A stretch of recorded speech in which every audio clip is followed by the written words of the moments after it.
Bible vision വാർത്തകൾ വായിക്കുന്നത് സ്റ്റാലി എന്ന ശ്രീമോഹൻ റാന്നി. ഈ വാർത്തയിൽ പ്രക്ഷേപണത്തിൽ ഏദനിൽ നിന്നും സ്റ്റെൻസിയും ഗസയിൽ നിന്നും അലനും കടമാൻപുറത്തു നിന്നും സ്റ്റീഫനും എന്നോടൊപ്പം ചേരുന്നുണ്ട്. പ്രധാന വാർത്തകൾ: പഴം പറിച്ചു തിന്നതിന് നവദമ്പതികൾ അറസ്റ്റിലായി. പാസ്റ്റർ നോഹയുടെ പെട്ടകം പണി പൂർത്തിയായി. ഈ വർഷത്തെ കോടിപതിയായി ബ്രദർ ഇയ്യോബിനെ തെരഞ്ഞെടുത്തു. ഇസ്രയേലിന്റെ പുരോഹിതനായ ഏലി കഴുത്തൊടിഞ്ഞു മരിച്ചു. എത്യോപ്യ രാജ്ഞിയുടെ ധനകാര്യമന്ത്രി ഷണ്ണനെ മുക്കിക്കൊല്ലാൻ ശ്രമിച്ചതായി പരാതി. മൂന്നാം നിലയിൽ നിന്നും താഴെ വീണ് യൂത്തിക്കോസ് അത്ഭുതകരമായി രക്ഷപ്പെട്ടു. വാർത്തകൾ വിശദമായി. പഴം പറിച്ചു തിന്നതിന് നവദമ്പതികൾ അറസ്റ്റിലായി. ഇന്നലെ വൈകിട്ട് ഏദൻ തോട്ടത്തിലായിരുന്നു സംഭവം. കൂടുതൽ വിവരങ്ങളുമായി സിസ്റ്റർ സ്റ്റെൻസി ലൈനിലുണ്ട്. സിസ്റ്റർ സ്റ്റെൻസി, എന്താണ് യഥാർത്ഥത്തിൽ സംഭവിച്ചത്? എങ്ങനെയാണ് ഇവർ പിടിയിലായത്? സംഭവത്തെ എങ്ങനെയാണ് നോക്കിക്കാണാൻ കഴിയുന്നത്? ഹലോ ഹലോ ഹലോ സ്റ്റാലി, കേൾക്കാമോ? കേൾക്കുന്നുണ്ട്, പറഞ്ഞോളൂ. ഹലോ, കേൾക്കാമോ? കേൾക്കുന്നുണ്ട്. ഇന്നലെ വൈകിട്ടോടെയായിരുന്നു സംഭവം. തോട്ടത്തിന്റെ മധ്യസ്ഥനായ ദൈവം ഇവരെ തോട്ടത്തിന്റെ കാവൽക്കാരായി നിയമിച്ചിരുന്നു. എന്നാൽ തോട്ടത്തിന്റെ നടുവിലുള്ള വൃക്ഷത്തിന്റെ ഫലം ഒഴിച്ച് മറ്റു ഫലങ്ങൾ തിന്നുവാൻ അനുവദിച്ചിരുന്നതാണ്. എന്നാൽ ചില നിർദ്ദേശങ്ങൾ അനുസരിച്ചുകൊണ്ട് ഉടമസ്ഥനില്ലാതിരുന്ന സമയത്ത് വൃക്ഷങ്ങളുടെ ഫലം പറിച്ച് തിന്നുകയാണ് ചെയ്തത്. ഇവരെ അല്പം മുൻപ് ദൈവകോടതിയിൽ ഹാജരാക്കുകയുണ്ടായി. എന്നാൽ തങ്ങൾ വഞ്ചിക്കപ്പെട്ടതാണെന്നും പാമ്പാണ് തങ്ങളെ പ്രേരിപ്പിച്ചതെന്നും പ്രതികൾ കോടതിയിൽ ബോധ്യപ്പെടുത്തി. പുറപ്പാട് 20-30 വകുപ്പ് പ്രകാരം ദൈവകൽപ്പന ലംഘിച്ചു എന്ന കുറ്റകൃത്യത്തിൽ ഇവരെ തോട്ടത്തിൽ നിന്ന് പുറത്താക്കിയിരിക്കുകയാണ്. പ്രേരണ കുറ്റത്തിന് പാമ്പിനെയും അറസ്റ്റ് ചെയ്തിരുന്നു. സിസ്റ്റർ സ്റ്റെൻസി, ദൈവ കോടതി ഇതിനെ എങ്ങനെ നോക്കിക്കാണുന്നു? ഹലോ ഹലോ പറഞ്ഞോളൂ. തീർച്ചയായും കോടതിയിൽ വ്യക്തമായ നിലപാടുകളുണ്ട്. കോടതി ഇതിനെ ശക്തമായി അപലപിക്കുകയാണ് ഉണ്ടായത്. അനുസരണക്കേട് പാവമാണെന്നും ദൈവകൽപ്പനകൾ അനുസരിക്കാത്ത എല്ലാവർക്കും ശിക്ഷായോഗ്യരാണെന്നും കോടതി വ്യക്തമാക്കുകയുണ്ടായി. വിവരങ്ങൾ തന്നതിന് നന്ദി സ്റ്റെൻസി. ഇടവേളയ്ക്ക് ശേഷം മറ്റു വാർത്തകളിലേക്ക്. അലീന ടൈലേഴ്സ് മക്കടാമ്പുഴി.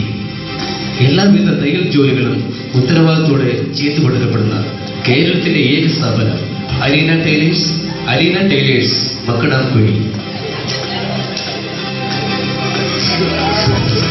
എബീസ് ഇലക്ട്രോണിക്സ് വർക്ക്സ് പുതുശ്ശേരി.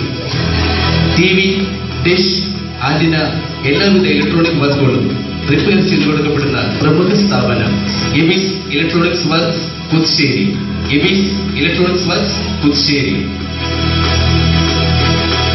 വാർത്തകൾ തുടരുന്നു. മറ്റു വാർത്തകളിലേക്ക്. പാസ്റ്റർ നോഹയുടെ പെട്ടകത്തിന്റെ പണി പൂർത്തിയായി. ചില വർഷങ്ങളായി ദൈവവേദിയിൽ ശോഭിച്ചുകൊണ്ടിരുന്ന പാസ്റ്റർ നോഹ താൻ നിർമ്മിച്ചുകൊണ്ടിരുന്ന പെട്ടകം ലോകം ഇന്നുവരെ കണ്ടിട്ടില്ലാത്ത ആദ്യത്തെ വലിയ കപ്പലിന്റെ പണി പൂർത്തീകരിച്ചു. ഗോഫർ മരമാണ് ഇതിനായി ഉപയോഗിച്ചിരിക്കുന്നത്. ഏതാനും ദിവസങ്ങൾക്കുള്ളിൽ ലോകത്തിൽ ആദ്യമായി മഴ പെയ്യുമെന്നും അതിനു മുമ്പായി ഈ കപ്പലിൽ കയറുന്നവർക്ക് രക്ഷപ്പെടാമെന്നും താൻ ലോകത്തെ നിരന്തരം അറിയിച്ചിരുന്നെങ്കിലും ആരും തന്നെ പേരുകൾ രജിസ്റ്റർ ചെയ്തിട്ടില്ലെന്നും നോഹ വാർത്താ സമ്മേളനത്തിൽ വ്യക്തമാക്കുകയുണ്ടായി എന്ന് ഞങ്ങളുടെ ലേഖകൻ റിപ്പോർട്ട് ചെയ്തു.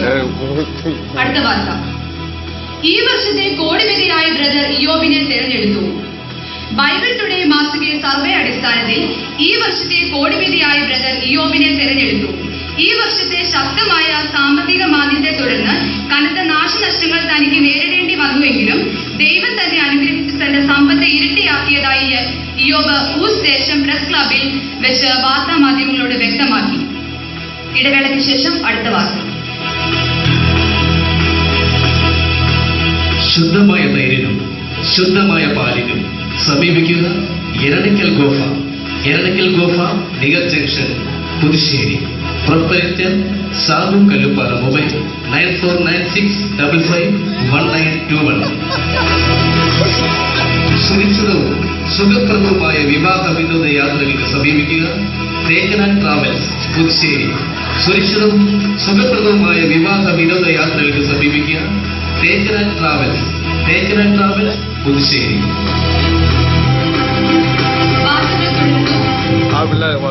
ഇസ്രയേലിന്റെ പുരോഹിതനായ ഏലി കഴുത്തൊടിഞ്ഞു മരിച്ചു.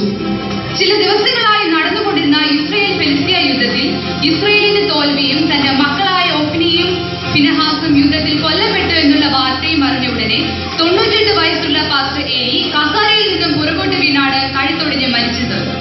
പുതിയ ശുശ്രൂഷകനായി പാസ്റ്റർ ഷമുവേൽ ഉടനടി ചുമതലയേൽക്കുമെന്നും ഞങ്ങളുടെ റിപ്പോർട്ടർ റിപ്പോർട്ട് ചെയ്തിരുന്നു. ഇപ്പോൾ കിട്ടിയ വാർത്ത. IPC ശാലയും Kadamankulam Sunday school PAPA വാർഷിക സമ്മേളനം പാസ്റ്റർ TT സൈമന്റെ അധ്യക്ഷതയിൽ നടക്കുന്നു. വാർഷികത്തിന് ശേഷം എല്ലാവർക്കും സഭ ഭക്ഷണം ക്രമീകരണം ചെയ്തിട്ടുണ്ട് എന്ന് പ്രത്യേകം അറിയിക്കുന്നു.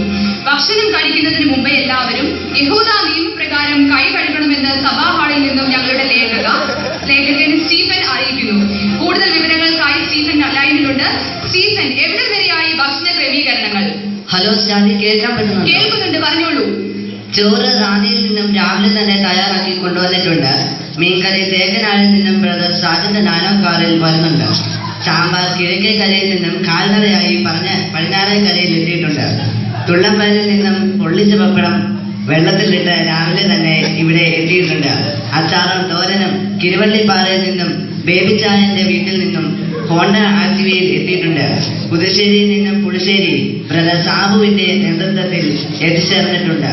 ഐസ്ക്രീം കൈതയിൽ ബ്രദർ KC തോമസ് മല്ലപ്പള്ളിയിൽ നിന്നും ടാറ്റ എൻജിഗോയിൽ തക്ക സമയത്ത് തന്നെ എത്തിക്കാമെന്ന് അറിയിച്ചിട്ടുണ്ട്. ക്യാമറമാൻ ബിബിനോടൊപ്പം സ്റ്റീഫൻ സാം, കടമാങ്കുളം. അടുത്ത വാർത്ത. എത്യോപ്യ രാജ്ഞിയുടെ ധനകാര്യമന്ത്രി ഷണ്ടനെ മുക്കിക്കൊല്ലാൻ ശ്രമിച്ചതായി പരാതി. കഴിഞ്ഞ ദിവസം യെരുശലേമിൽ നിന്നും ഗസയിലേക്കുള്ള വഴിയിൽ ഒരു നിർജ്ജന പ്രദേശത്ത് വെച്ച് ഒരാൾ ഷണ്ടനെ മുക്കിക്കൊല്ലാൻ ശ്രമിച്ചതായി ചില ദൃക്സാക്ഷികൾ പോലീസിനെ അറിയിക്കുകയായിരുന്നു. എന്നാൽ തന്നെ ആരും മുക്കിക്കൊല്ലാൻ ശ്രമിച്ചതല്ല എന്ന് മന്ത്രി ആവർത്തിക്കുന്നതായും നമുക്ക് മനസ്സിലാക്കുവാൻ സാധിക്കുന്നു. വിശദ വിവരങ്ങൾക്കായി ബ്രദർ അലൻ നമ്മോടൊപ്പം ലൈനിലുണ്ട്. അലൻ, കാര്യങ്ങളുടെ നിജസ്ഥിതി ഒന്ന് വ്യക്തമാക്കാവോ? Hello Allen. കേൾക്കാമോ? കേൾക്കുന്നുണ്ട്, പറഞ്ഞോളൂ. ഞാനിപ്പോൾ നിൽക്കുന്നത് ഗസയിലേക്ക് പോകുന്ന നിർജ്ജന പ്രദേശത്താണ്. ഇവിടെ സംഘർഷകരമായ അന്തരീക്ഷമാണ് നിലനിൽക്കുന്നത്. എത്യോപ്യ പട്ടാളം ഇവിടെ ക്യാമ്പ് ചെയ്തിട്ടുണ്ട്. തങ്ങളുടെ മന്ത്രി അപായപ്പെടുത്താൻ ശ്രമിച്ചതിൽ നിന്ന് എത്യോപ്യ രാജ്ഞി വളരെ ശക്തമായ സുരക്ഷകൾ വലയങ്ങൾ ഏർപ്പെടുത്തിയിട്ടുണ്ട്. എന്നാൽ അല്പം മുമ്പ് അദ്ദേഹം മാധ്യമങ്ങളെ കണ്ടിരുന്നു. താൻ ആരും അപായപ്പെടുത്താൻ ശ്രമിച്ചതല്ല, തന്റെ സമ്മതത്തോടുകൂടി സ്നാനം എന്ന കർമ്മം അവൻ അനുഷ്ഠിക്കുക മാത്രമാണ് ഉണ്ടായതെന്ന് വ്യക്തമായി ഇയാൾ പറഞ്ഞിരിക്കുകയാണ്. ബ്രദർ ആലൻ, എന്താണ് സ്നാനം എന്നതുകൊണ്ട് ഉദ്ദേശിക്കുന്നത്? തീർച്ചയായും കർത്താവായ യേശുവിന്റെ അംഗീകരിക്കുന്ന ഓരോ വ്യക്തിയും അനുഷ്ഠിക്കേണ്ട ഒന്നാണ് സ്നാനം. അദ്ദേഹത്തിന്റെ അഭിപ്രായത്തിൽ ക്രിസ്തുവിന്റെ മരണപുനരുത്ഥാനങ്ങളുടെ ഏകോപിക്കുന്ന ഒന്നാണ് സ്നാനം. ഇങ്ങനെ സ്നാനം ഏൽക്കുന്നവൻ ഓരോ തയ്യാറായാൽ അയാൾ പൂർണ്ണമായും ജലത്തിൽ മുങ്ങി തന്റെ ജഡീക മനുഷ്യനെ കളഞ്ഞ പുതു മനുഷ്യനായി ജലത്തിൽ നിന്ന് മുങ്ങി യേശുവിനെ സ്വീകരിക്കുന്നതാണ് സ്നാനം കൊണ്ടുദ്ദേശിക്കുന്നത്. ഇത്രയും കാര്യങ്ങളാണ് അദ്ദേഹത്തിൽ നിന്ന് നമുക്ക് മനസ്സിലാക്കാൻ കഴിയുന്നത്. സിസ്റ്റർ സാലി, വിവരങ്ങൾ തന്നതിന് നന്ദി. മറ്റു വാർത്തകളിലേക്ക്. മൂന്നാം നിലയിൽ നിന്നും താഴെ വീണ യൂത്തിക്കോസ് അത്ഭുതകരമായി രക്ഷപ്പെട്ടു. ലോക പ്രശസ്ത സുവിശേഷകൻ പൗലോസിന്റെ ഹെംലി ക്രൂസൈഡിൽ പ്രസംഗമധ്യയാണ് യൂത്തിക്കോസ് ഗാഠനിദ്രയിലായി മൂന്നാം നിലയിൽ നിന്നും വീഴുകയും അടുത്ത പ്രാഥമിക ആരോഗ്യ കേന്ദ്രത്തിൽ എത്തിച്ചെങ്കിലും രക്ഷിക്കാനായില്ല.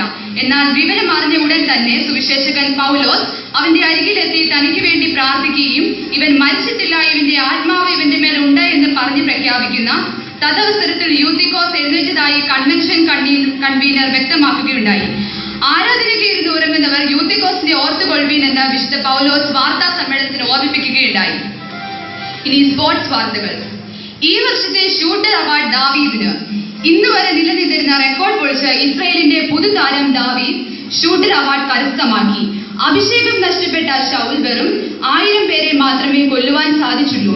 എന്നാൽ ദാവീദ് 10,000 കൊന്നുകൊണ്ട് അവാർഡിന് അർഹനായി. സ്കോർ ശൗൽ 1000, ദാവീദ് 10,000.